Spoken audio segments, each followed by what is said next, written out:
कोई खाची गोबर गोईठा गाज देवे के खैला के बाद तसली माज देवे के अरे माज देवे के अरे माज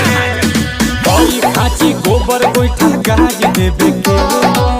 खैला के बाद बर्तन माज देवे के और मुनिया ढोलक झाल पमजीरा होई हो नील कमल आशुतोष के जोगीरा होई हो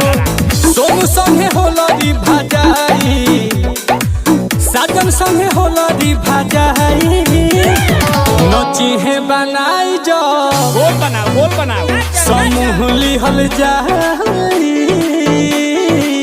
मिलल बे दहेज भैंस अरे लातो मारे रंग के बहाने देखी मुँह लिहल जाई भौजी के बहिन धक सॉरी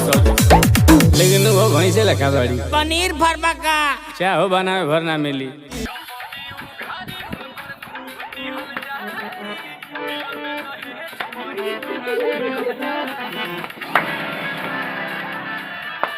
बहुत बढ़िया।